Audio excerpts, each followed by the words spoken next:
जो दलित हैं, जो एसटी हैं, उनका प्रतिनिधित्व नहीं है।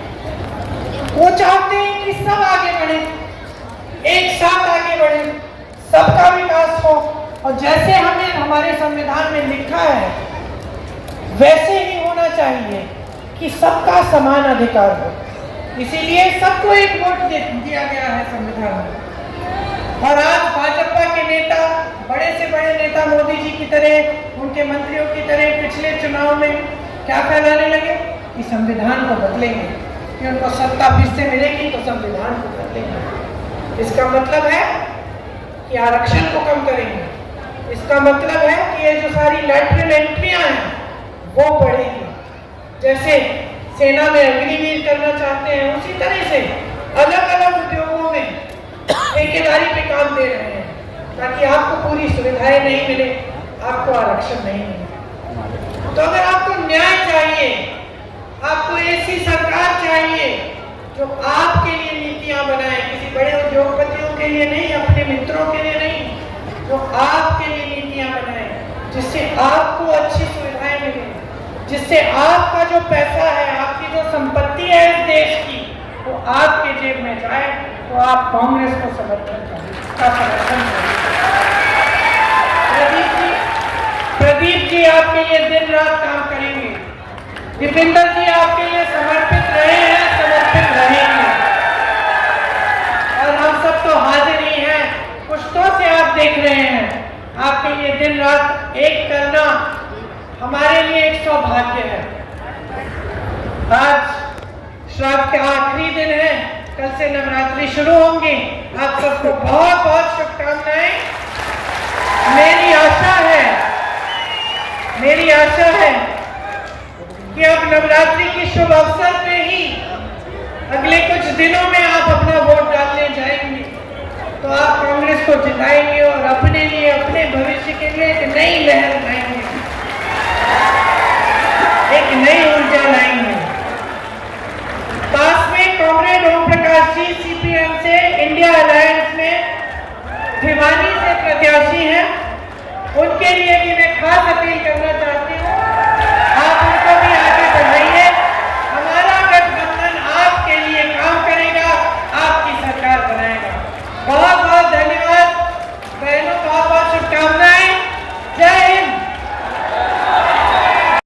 जिसका भी इलाज कराना था, कोई सी बीमारी हो, उसका इलाज मुफ्त हो रहा था।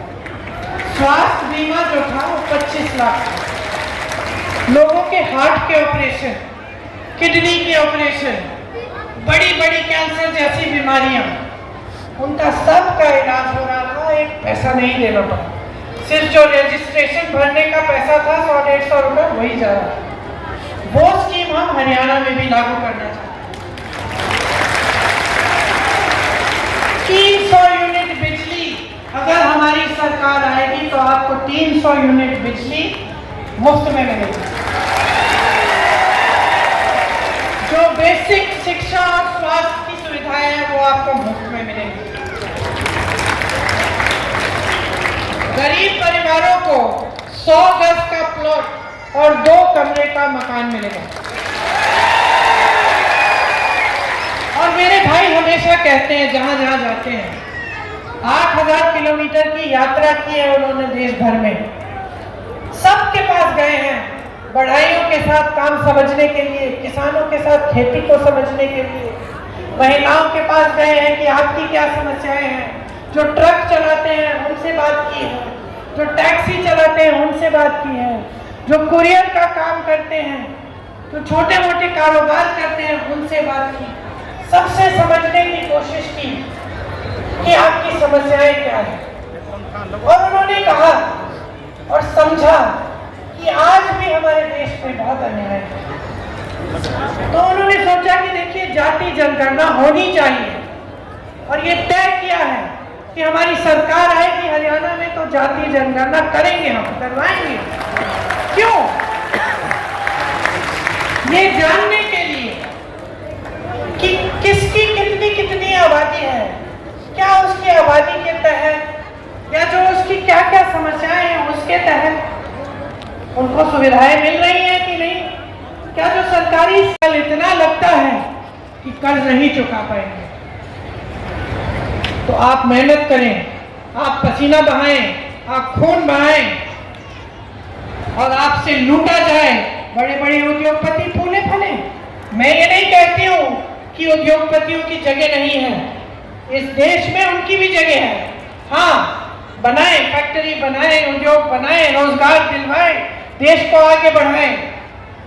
लेकिन ये तो गलत बात है ना कि 16 लाख करोड़ रुपए, इतने हैं कि मैं भूल जाती हूँ कि लाख है कि हजार। 16 लाख करोड़ रुपए कुछ गिने चुने उद्योगपतियों के माफ हो जाते हैं, माफ हो जाते हैं बहनों और भाइयों। लेकिन जब किसान कर्ज उठाता है तो अपने उद्योग को बड़ा करने के लिए नहीं उठाता कि मेरी 10 फैक्ट्रियां हैं, चलो मैं एक और खोल लेता हूं। जब किसान कर्ज उठाता है, कर्ज लेता है, तो वो अपनी बेटी की शादी के लिए लेता है, अपनी माँ के इलाज के लिए लेता है, अपने बेटे के फीस भरने के लिए लेता है। उसका कर्ज माफ नहीं होगा।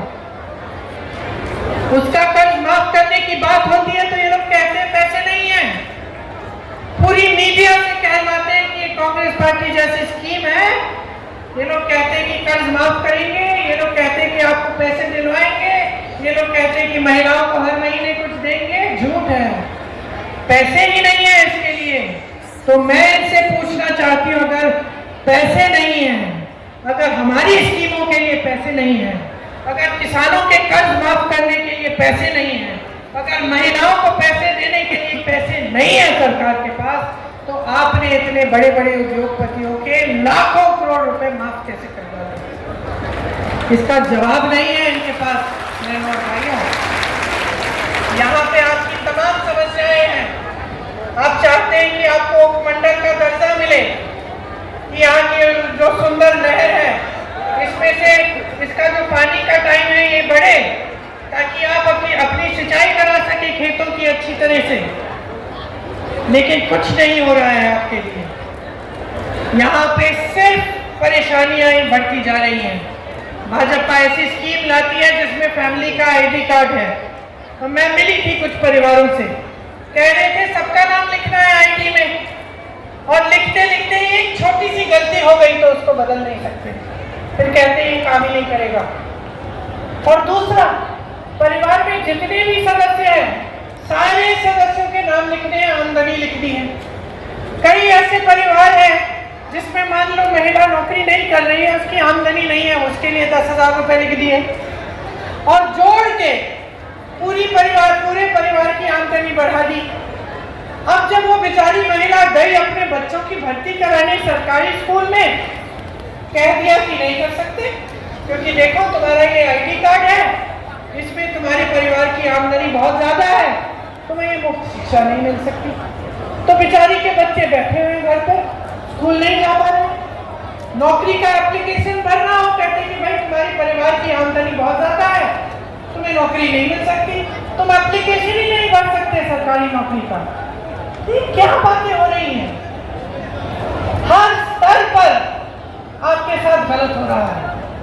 तो ये जो बातें हैं, जो गैस सिलेंडर का दाम है, किस तरह से आप फीस भर रहे हैं, किस तरह से बच्चों की शादियों के लिए कर्ज लेना पड़ रहा है, किस तरह से खेती से कमाई नहीं हो रही है, बड़ी मुश्किल से थोड़ा बहुत कमाया जा रहा है। आपको लग रहा है कि मोदी जी, खट्टर जी, यहाँ के मुख्यमंत्री जी ये बातें समझ भी रहे हैं? वो जान रहे हैं कि ये मुसीबतें हैं आपकी? मुझे नहीं लगता, क्योंकि अगर जान रहे होते तो ये फैमिली आईडी वाली स्कीम नहीं निकलती, ये अग्निवीर जैसी स्कीम नहीं निकलती, ये हमारे सारे बंदरगाह, हमारे सारे एयरपोर्ट, हमारी सारी जमीनें जो देश की हैं वो अपने बड़े बड़े उद्योगपति मित्रों को नहीं देते। अगर जानते तो कम से कम कोशिश तो करते कि किसी न किसी तरह से मदद करते आपकी। तो या तो जान नहीं रहे हैं, या फिर इनकी नीयत ठीक नहीं है, या फिर इनकी नीयत यही है कि जनता को लूटो, देश आगे बढ़े ना बढ़े, जनता आगे बढ़े ना बढ़े, बस हमारी सत्ता रहनी चाहिए। और चुनाव के समय जाति के नाम पर, धर्म के नाम पर जनता को बांट दो। यही एक काम उन्होंने किया है इस देश में, जनता को बांटा है, जनता को जातियों में, धर्मों में बांट बांट कर, फूट फैलाकर, आपसी नफरत फैलाकर यही काम किया है। मेरे ख्याल से इन्होंने कभी संघर्ष देखा ही नहीं है, कभी दुख झेला ही नहीं है। जिस तरह से आप रोज झेल रहे हैं, जिस तरह का आप दर्द रोज झेलते हैं, देखते हैं, एक रोटी को खान बनाने के लिए, खाने के लिए और इतनी सी कमाई के लिए जितना संघर्ष आप कर रहे हैं, मुझे नहीं लगता इन लोगों ने किया है। अभी मैं विनेश जी के यहाँ से आ रही हूँ, जहाँ विनेश लड़ रही है, गर्व से मेडल लाई इस देश के लिए। क्या किया उसके साथ, क्या किया? जब संघर्ष कर रही थी, न्याय मांग रही थी, तो मुंह फेर दिया। जब मेडल लाई तो घर बुलाया, चाय पिलाई, फोटो खिंचवाई अपने साथ मोदी जी ने। जब उसने कहा मेरे साथ अन्याय हो रहा है, मुंह फेर दिया। मोदी जी की पुलिस उसको खींचती है, उसके बाल नोचती है, उसको पिटाई करती है उसकी। वो लड़की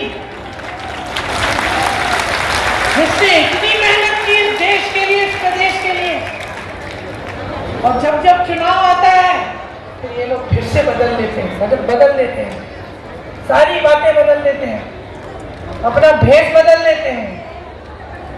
तो आप समझिए आपके साथ क्या हो रहा है। आप समझिए कि बदलाव की शक्ति आपके हाथों में है। आज अगर आप एक ऐसी सरकार चाहते हैं जो आपके लिए काम करे, तो आप आसपास देखिए, मेरी बातों पे नहीं मत जाइए, देखिए कि संघर्ष करने वाला कौन है। ये दीपिंदर जी बैठे हैं, जानती हूँ अच्छी तरह दीपिंदर जी को, मैं सालों से देख रही हूँ। और ये मत समझिए कि सिर्फ इनकी बातों पे मैं कह रही हूँ, मैं पूछती हूँ लोगों से, हरियाणा से कोई आता है, मैं पूछती हूँ, दीपिंदर जी मिलते जुलते हैं लोगों से, गांव में जाते हैं, संघर्ष करते हैं, मेहनत करते हैं, हमेशा यही पता चलता है कि मेहनत करते हैं, कि इनका घर, इनके दरवाजे आपके लिए 24 घंटे खुले रहते हैं। ये प्रदीप नरवाल जी हैं, प्रदीप नरवाल जी हैं, मेरे साथ बहुत काम किया है यूपी में।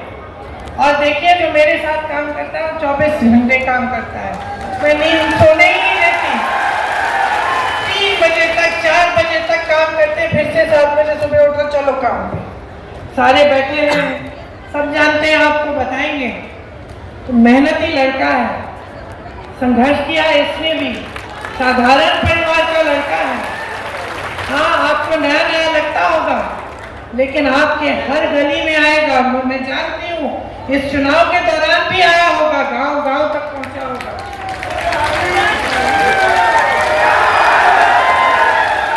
देखिए जब हम नेता को चुनते हैं ना, जब हम नेता को चुनते हैं तो जो 2-4 चीजें मन में रखनी चाहिए कि इसने अपने जीवन में क्या क्या किया है, क्या जनता की सेवा की है, संघर्ष किया है, इसकी क्या कहानी है।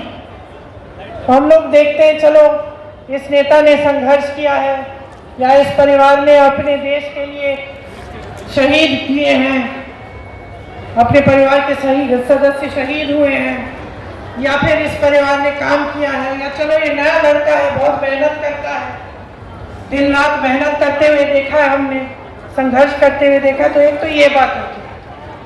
दूसरी बात होती है कि जहां जहां इन्होंने काम किया है वहां क्या हो रहा है। तो जहां जहां जैसे दीपिंदर जी भी इतने समय से हरियाणा में काम कर रहे हैं, रोहतक में काम करते हैं, अपने क्षेत्र में काम करते हैं, तो आपने खुद देखा होगा कि हाँ भाई, इनके समय में क्षेत्र में परिवर्तन आया, नौजवानों को थोड़ा रोजगार मिल रहा था, हमारी कमाई इतनी मुश्किल नहीं थी। तो ये भी देखते हैं हम। और फिर हम नेता की नीयत देखते हैं कि नेता जो हमें बता रहा है, जो कह रहा है, उसमें सच्चाई है कि नहीं है। आप मेरे परिवार पे भरोसा करते हो,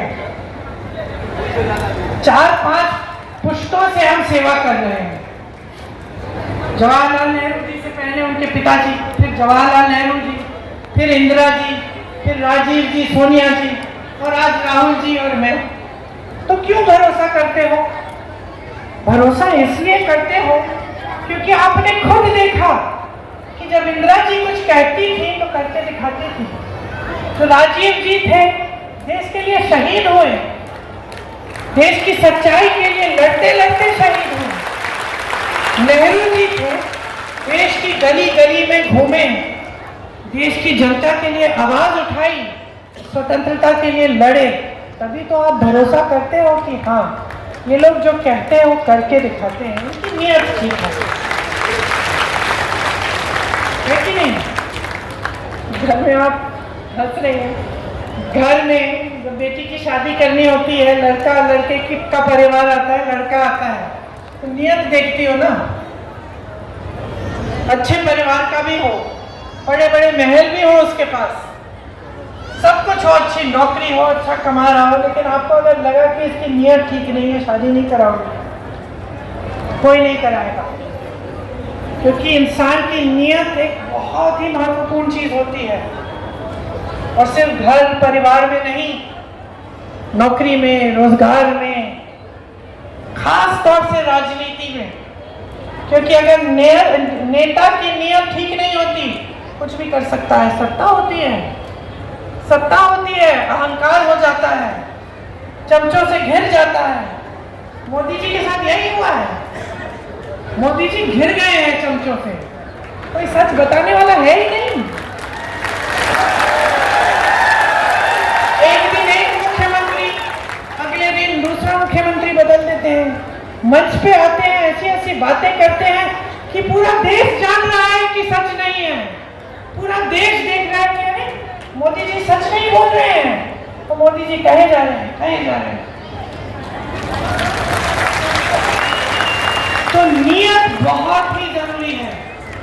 और यहाँ मंच पे बैठे हुए दीपिंदर जी और नारवाल जी, दोनों की नियत साफ है।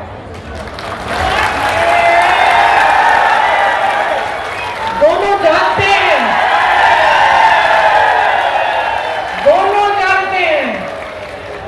कि राजनीति का मतलब है सेवा, राजनीति का मतलब है समर्पण, राजनीति का मतलब है कि हमारा भगवान सिर्फ एक है, ये देश है, इस देश की जनता है, आप ही भगवान हो हमारे। ये नियत होनी चाहिए नेता की। और हाँ, मंच पे खड़े होकर नेताओं की आदत होती है कुछ भी बोल सकते हैं, बोल देते हैं। आपको पहचानना पड़ेगा कि सच कौन बोल रहा है, आपको अनुमान लगाना पड़ेगा कि आपके साथ विश्वासघात कौन करता है और सच्चाई कौन बोलता है। अब जैसे इस चुनाव में कांग्रेस पार्टी कह रही है कि हरियाणा में अगर हमारी सरकार आएगी तो बुजुर्ग, दिव्यांग और विधवा पेंशन जो है उसको हम 6,000 रुपए महीने करेंगे। अब आप कहोगे अच्छा, बहुत अच्छी बात है, लेकिन कैसे करोगे? तो हम आपसे कहते हैं कि जहां जहां हमारी सरकारें हैं, हमने गारंटी दी थी चुनाव से पहले, अलग अलग गारंटी, अलग अलग प्रदेशों में। कहीं पे महिलाओं के लिए हर महीने कुछ पैसे हैं, कहीं पे स्वास्थ्य की सुविधाएं हैं। किसी को भी फोन लगा लीजिए उस प्रदेश में, पता करिए कि वाकई कांग्रेस पार्टी के जो ये गारंटी थी, कांग्रेस पार्टी कर रही है कि नहीं, और आपको पता चलेगा कि करके दिखा रहे हैं। तो इसका मतलब है कि जो हम इस मंच पे कह रहे हैं वो भी हम करके दिखाएंगे। मेरी बहनें यहाँ बैठी हैं, बहनों देखो, चाहे गांव की महिला हो चाहे शहर की महिला हो, हम सबसे ज्यादा मेहनत करते हैं। अब जैसे मैं भाषण दे रही हूँ, यहाँ से घर जाऊंगी तो घर जाके आराम से थोड़ी लेटूंगी, देखूंगी कि भाई खाना क्या पका है, घर में खाने के लिए कौन कौन है, बेटे ने खाया है, पति ने खाया है, सब कुछ ठीक है, सफाई हो रही है। रसोई में चली जाऊंगी कि भाई देखें कि क्या सफाई हो रही है, ये सब चीजें करेंगे और हम अंत में सोएंगे जब सब सो गए। आपके परिवारों में तो और भी संघर्ष है। आप जहाँ जहाँ खेतों में भी अगर दिन में काम करेंगी, धूप में काम करेंगी, थकी हुई आएंगी घर, खाना तो पकाना है ना अपने। बच्चा बीमार है, देखभाल तो आपने ही करनी है, सबको खिलाना है, सबकी जब सब अच्छी तरह से आराम कर रहे हैं तभी आराम करोगी। लेकिन आपकी इस मेहनत को पहचानने वाला कोई नहीं है। तो बाहर जाके 12 घंटे काम करोगे, कमा लोगे। घर में 12 घंटे काम करोगे, कमाई नहीं है। कमाई में हमें प्यार मिलता है, परिवार वालों का आदर मिलता है। लेकिन कांग्रेस पार्टी कह रही है हम इस परिश्रम को, इस मेहनत को भी हम पहचानना चाहते हैं। तो जो गृहस्थ महिला है, हम हर महीने उसको 2000 रुपये देना चाहते हैं, ताकि थोड़ी सी आपकी भी बचत हो जाए, आपके अपने पैसे हो। आपको कुछ खरीदना है नाती नातिन के लिए, पोती पोते के लिए, या अपने लिए कोई छोटी मोटी चीज लेनी हो तो आपको सहूलियत हो। इसलिए हम ये स्कीम लाना चाहते हैं। ये स्कीम जहां हमारे प्रदेश है वहां लागू है। सरकार है, क्या कर रही है कांग्रेस की सरकारें? आपका पैसा आपके जेब में डाल रही है। महिलाओं को हर महीने कुछ पैसे देके, पेंशन, पुराना पेंशन दिलवा के, ऐसी स्कीम लाके जिससे आपको आपके पैसे मिले, आप अपने पैरों पे खड़े हो जाए, किसानों को एमएसपी दिलवा के। और यहाँ क्या हो रहा है? जहाँ जहाँ भाजपा की सरकार है, वहाँ जो आपके पैसे हैं, जो आपका हक है, वो आपसे छीना जा रहा है, बड़े बड़े उद्योगपतियों की जेब में जा रहा है। बड़े बड़े उद्योगपतियों की आप शादियां देखिए, किस तरह से जश्न मना रहे हैं। इतने बड़े बड़े गहने, समझ में ही नहीं आता कहां से आते हैं इतने सारे पैसे। और यहाँ आप अपने बेटों की शादी करनी होती है, बेटी की शादी करनी होती है, तो क्या करते हैं आप देखिए, ये हरियाणा प्रदेश है। यहाँ इस धरती पर खड़े होकर बहुत गर्व होता है। आपने हमेशा हमारे देश को दिया है। आपने हिंदू धर्म का सबसे महत्वपूर्ण जो प्रवचन है, जो संदेश है, वो यहीं से उभरा। कुरुक्षेत्र की धरती पर भगवान श्री कृष्ण ने दिया देश को, दुनिया को, हम सबको, कि इस रास्ते पे चलना है। ये धर्म का रास्ता है, ये सत्य का रास्ता है, ये न्याय का रास्ता है। आपके किसानों ने दिन रात मेहनत करके, खून पसीना बहाकर इस देश का पेट भरा है। इस देश के अन्नदाता हो आप। आपने बेटे बेटियां पैदा की, तो वो बेटे बेटियां इस देश की गर्व बने। आपके बेटे सरहद पे गए, शहीद हुए इस देश के लिए। तमाम जवान आज भी हरियाणा के बेटे हैं। हरियाणा की बेटियां मेहनत करती हैं, देश के लिए परिश्रम करती हैं, चाहे पहलवानी में हो, चाहे स्पोर्ट्स में हो, चाहे कहीं जाकर अपना जॉब कर रही हो, मेहनत करती हैं, कमाती हैं आपके लिए, लेकिन इस देश के लिए भी नाम कमाती हैं। तो ये वो प्रदेश है जिसने सदियों से इस देश को ताकत दी है, इस देश को सही दिशा दिखाई है, इस देश को सही रास्ता दिखाया है। तो आज आपकी परिस्थितियां क्या हैं?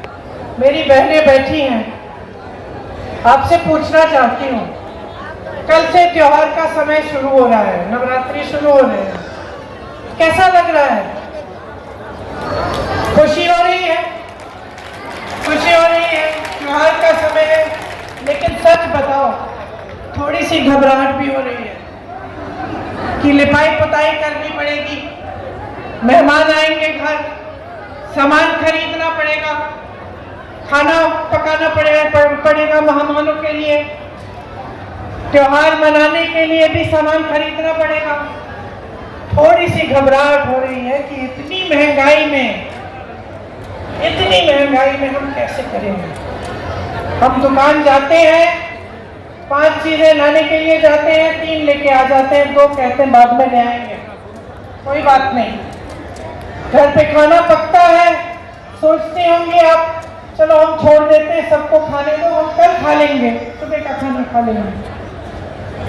महंगाई से आप मुसीबतों से घिरे हुए हो, महंगाई की वजह से। अब आप मुझे बताओ, इतनी सारी समस्याएं हैं, आप बच्चों को पालती हैं, पोसती हैं, बच्चा बड़ा होता है, स्कूल की फीस भरनी होती है, बीमार पड़ जाता है, डॉक्टर के पास ले जाना है इलाज करने के लिए। तो आज जो आपकी परिस्थितियां हैं, उसमें जब जब ऐसी मुसीबत आती है तो डर लगता है कि नहीं, परेशानी होती है कि नहीं, घबराहट होती है कि डॉक्टर के पास ले जाना है, डॉक्टर को पैसे कैसे देंगे, दवाई खरीदनी है, इलाज कराना है, कैसे कराएंगे। इस तरह से यहाँ पे तमाम नौजवान खड़े हैं। जो नौजवान है हाथ उठाओ जरा और मुझे बताओ, आपको 10 सालों में कितनों को रोजगार मिला है? नहीं मिला है। आप में से कितने ऐसे नौजवान हैं जिन्होंने भर्ती के लिए पेपर किए हैं?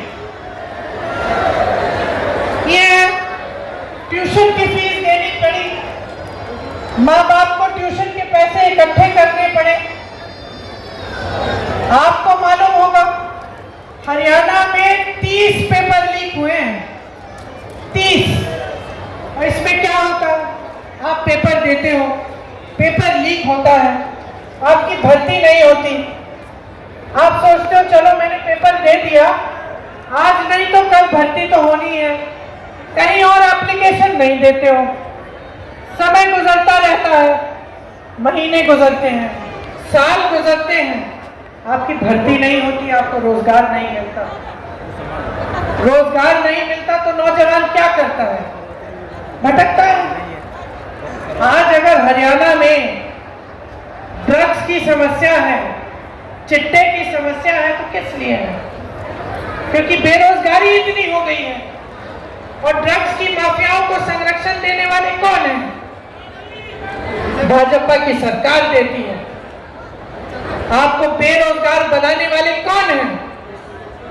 भाजपा के नेता हैं जो स्कैम पे स्कैम कर रहे हैं। पूरी लिस्ट है स्कैमों की, जहां आप देखें वहां पे घूस या स्कैम। और आपके लिए कैसी स्कीम लाते हैं मोदी जी और उनके नेता? अग्निवीर जैसी स्कीम कि जाओ शहीद हो जाओ देश के लिए, सरहद पे जाओ, लेकिन अगर शहीद हो जाओगे तो तुम्हारे माँ बाप को पेंशन नहीं मिलेगा, तुम्हें शहीद का दर्जा नहीं मिलेगा। 4 सालों के लिए जाके सेना में भर्ती हो, घर वापस आ जाओ, 4 साल के बाद फिर से बेरोजगार बन जाओ। ये तोहफा मिल रहा है आपको अपनी वफादारी के लिए और इस बात के लिए कि आपने अपने बेटों को शहीद किया इस देश के लिए। ये मिल रहा है आपको। यहाँ के किसानों को देखिए, यहाँ मेरे किसान भाई भी होंगे, किसान बहन भी होंगी, दिन रात मेहनत करते हो। एमएसपी मिलती है? एमएसपी तक नहीं मिलती। मोदी जी ऐसे कानून लाते हैं जिससे उनके बड़े बड़े उद्योगपति मित्र अडानी जी, अंबानी जी का फायदा होता है। वो कानून कैसे थे? वो कानून ये था कि अगर कोई बड़ा उद्योगपति आकर आपकी जमीन ले ले तो आप मुकदमा भी नहीं लड़ सकते, सिर्फ डीएम के पास फैसला होगा आपका। बताइए, बड़ा उद्योगपति, इतनी शोहरत, इतने पैसे, इतने साधन, और आप जाकर डीएम के पास जाएंगे उनसे लड़ने के लिए, अपनी ही जमीन के लिए। ये थे कानून। ये कानून लाने का काम कौन कर रहा था? मोदी जी कर रहे थे, भाजपा के नेता कर रहे थे। आप जहां जहां देखे हरियाणा में आपके साथ अन्याय हुआ है, आपके अधिकारों को दबाया गया है। मेरी बहनें कुछ खरीद नहीं पाती, त्योहार है खुशी से मना नहीं पाती, घबराहट होती है हर चीज के लिए। मेरे किसान भाई मेहनत करते हैं दिन रात, कमा पा रहे हैं क्या? बताइए, आपकी कमाई पूरी हो रही है कि नहीं? नहीं हो रही है। 10 सालों से इनकी सरकार चल रही है, कमाई किसी की पूरी नहीं हो रही है। किसानों की नहीं हो रही है, छोटे दुकानदारों की नहीं हो रही है, नौजवान तो कमा ही नहीं पा रहे, नौकरी ही नहीं मिल रही है। जवान सरहद रहे हैं, घर पैसा भेजते हैं वो भी पूरा नहीं हो रहा है, पेट भर नहीं रहे हैं, भविष्य उज्जवल नहीं हो रहे हैं। तो आप ये उम्मीद रख रहे थे इनसे जब आपने सरकार चुनी, जब भाजपा को आपने अपना वोट दिया 2-2 बार, तो क्या आपने ये सोचा था कि इस तरह की लूट मचेगी, कि इस देश के सारे बंदरगाह, इस देश के सारे हवाई अड्डे, सारी बड़ी बड़ी सड़कें, सारे बड़े बड़े उद्योग जहां से आपको रोजगार मिलता था, वो सब इन्हीं उद्योगपतियों को दिए जाएंगे? कि इस देश की जमीन चाहे गुजरात में हो चाहे कहीं भी हो, 1 रुपए के दाम पर इनको दी जाएगी? क्या आपने ये सोचा था? आप सोच भी नहीं सकते थे, हम खुद सोच नहीं सकते थे। हम इनके विपक्षी दल के नेता हैं, इनके खिलाफ हैं, लेकिन हम भी नहीं सोच सकते थे कि इस देश के साथ इतना बड़ा विश्वासघात होगा, कि चाहे वो सैनिक हो, चाहे वो किसान हो, चाहे महिला हो, चाहे नौजवान हो, सबके साथ धोखा किया। और बड़े बड़े मंचों पर आकर रोज रोज आपसे वादे करते हैं जो पूरे नहीं करते।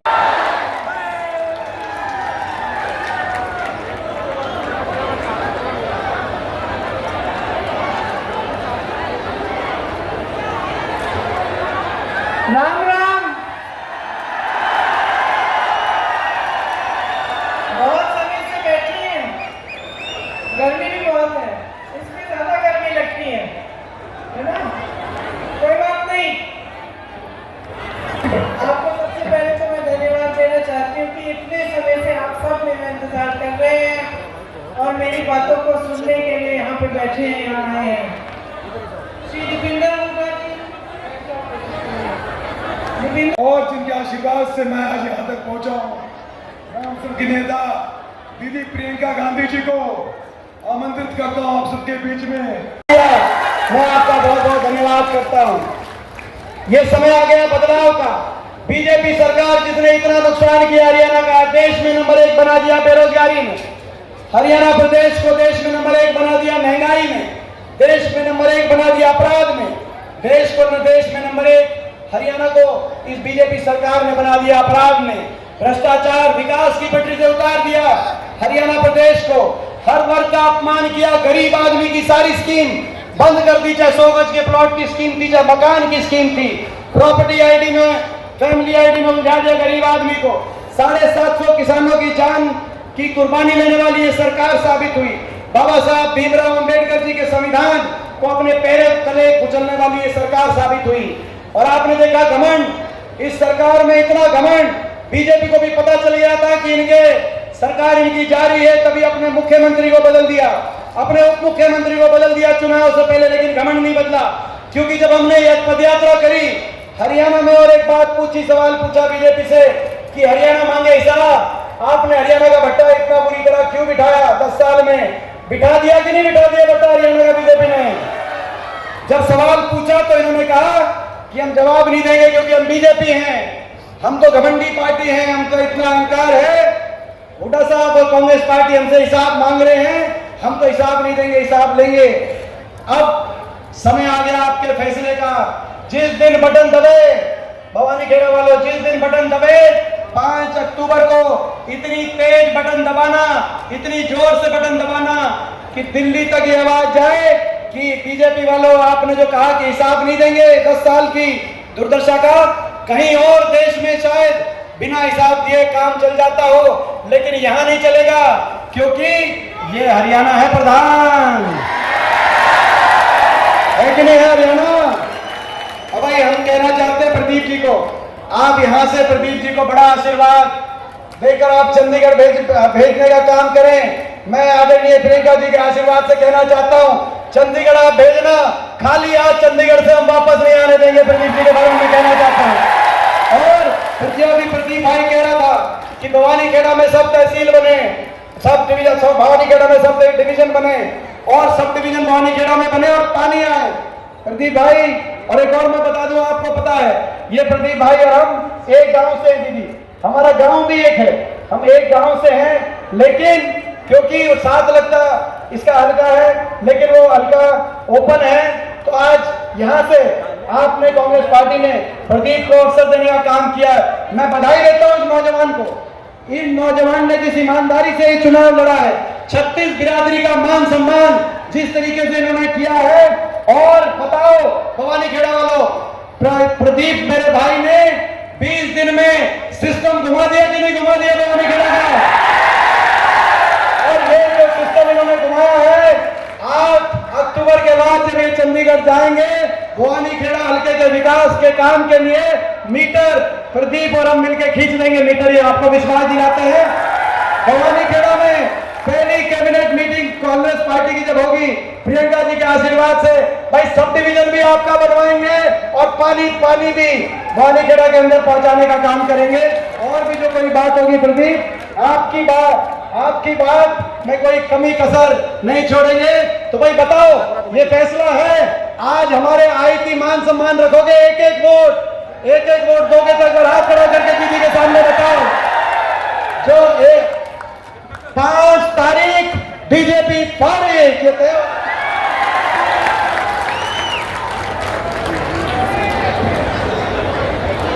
Very much.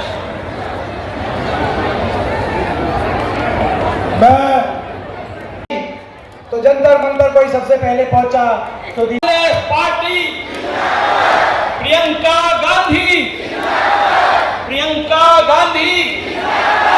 Dipendra Hooda, Jayaprakash MP, Pradeep Narwal, Dipendra जी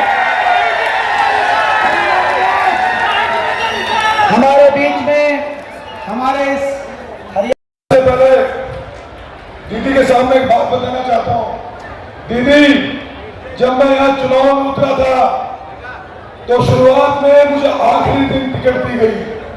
दीपेंद्र जी से मैं रात को मिला, दीपेंद्र जी के पास गया तो दिमाग में था कि कितने लोग मिलेंगे, कितने लोग नहीं मिलेंगे स्वागत के लिए। लेकिन दीदी, लोगों ने, मेरे भवानी खेड़ा के लोगों ने इतना प्यार दिया कि जब मैं खड़क बॉर्डर पहुंचा, भवानी खेड़ा पहुंचा, तो हजारों की संख्या में लोग खड़े मिले। जब मैं चुनाव लड़ने निकला तो बहुत सी गलियों का मुझे नहीं पता था, बहुत सी जगह का नहीं पता था। तो मेरा केस, मेरा मुकदमा तो खुद ही जनता ने लड़ा, मेरी माताओं ने लड़ा, मेरे पिता तुल्य बुजुर्गों ने लड़ा। और जितना मैं आपको धन्यवाद करूंगा, मैं विधानसभा के चप्पे चप्पे में घूमा, हर जगह एक ही बात सामने आई कि भवानी खेड़ा में पानी की समस्या है। और मैंने हर जगह एक ही बात कही, और अपनी नेता प्रियंका गांधी जी, जिनकी वजह से आज भवानी खेड़ा में खड़ा हूं, उनके सामने तो आपका बेटा प्रण लेता है कि भवानी खेड़ा का पानी लेके आऊंगा, भवानी खेड़ा का पानी लेके आऊंगा। 2 दिन पहले पूर्व मुख्यमंत्री भूपेंद्र सिंह हुड्डा जी आए थे, उन्होंने भी कहा था कि प्रदीप भवानी का पानी आएगा। और देखिए, हमारे मैनिफेस्टो में हर गांव में कहा, सभी माताओं से मिला, बुजुर्गों से मिला, मेरे युवा साथी चट्टान की तरह खड़े रहे। हमारे मैनिफेस्टो में है कि 500 रुपए का हम लोग सिलेंडर देंगे, 6000 बुढ़ापा पेंशन देंगे, 2000 रुपए महिलाओं को देंगे। लेकिन जब सरकार बनेगी, ये दीपेंद्र जी के नेतृत्व में हरियाणा में लागू होगा। लेकिन आपका बेटा वादा करता है एक बात हो, जिस गांव में गया हूं, हर गांव ने मुझे पगड़ी बनाई है, हर गांव ने मेरे सिर पे सम्मान रखा। गांव का ताला छोड़ा, नहर कटा लेगा, लेकिन भवानी खेड़ा के सम्मान को झुकने देगा किसी के सामने। और दीदी, पिछले 20 दिन में मेरा भी गला बड़ा खराब रहा, दवाइयां लगाना चला क्योंकि बड़ा एग्जेशन हो गया। लेकिन मैं आपके सामने एक बात कहना चाहता हूं, मुझे लगा कि 20 दिन में बहुत काम किया, लेकिन मुझे एक बात याद आई कि पिछले जितना काम मैंने 20 दिन में किया, उतना काम दीपेंद्र हुड्डा जी 20 साल से कर रहे हैं हरियाणा की राजनीति में। तो ऐसे, और हरियाणा में आज 2/3 बहुमत की सरकार बनने जा रही है, पूरी ताकत सरकार में रहेंगे। लेकिन एक और वादा करता, आपका बेटा, आपका छोरा, आपका शामी खड़ा हो गया है, इस सरकार में भवानी खेड़ा का हिस्सा होगा, भवानी खेड़ा का राज आएगा छत्तीसगढ़ में इसका। बीजेपी का 10 साल तक एमएलए था, इनकी स्टेट में सरकार थी, इनकी केंद्र में सरकार थी, लेकिन भवानी खेड़ा सब डिवीजन नहीं बना। सरकार बनते दीपेंद्र जी के पास जाऊंगा कि एमपी साहब भवानी खेड़ा को सब डिवीजन बनाओ, पहली कदम में पूरा सब डिवीजन बनवाओ भवानी खेड़ा को। और मैं इसलिए बातें कर रहा हूं कि भाई कुछ पूरी अगर ऊक चूक हो जाए तो दीपेंद्र जी यहाँ बैठे ये बात बता देंगे, क्योंकि इनके नेतृत्व में सारी चीजें आ रही हैं आपके सामने।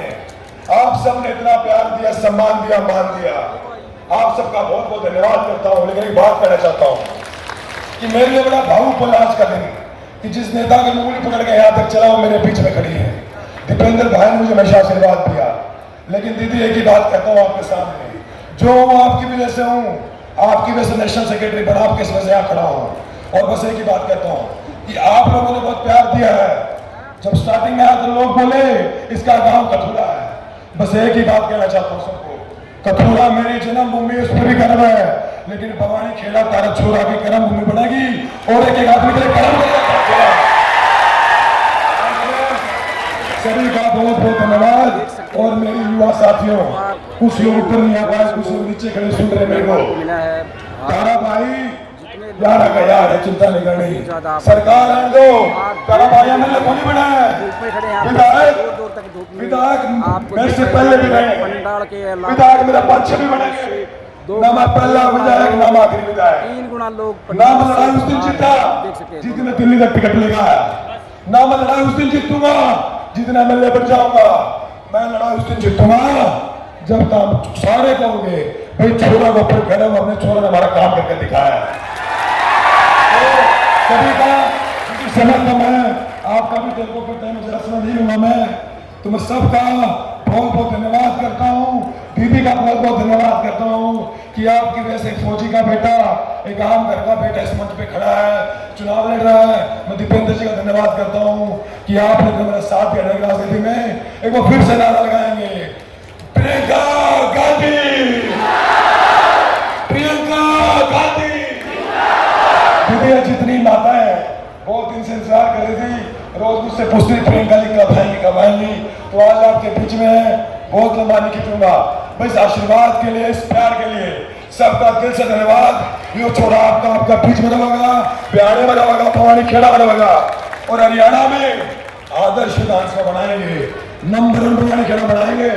और दीपेंद्र जी के सामने कह रहा हूँ, चिंता ना करो, बड़ा भाई का आशीर्वाद मेरे सिर पर है, कलोई का बच्चा भवानी खेड़ा सब भागा जाओगा। बहुत बहुत धन्यवाद।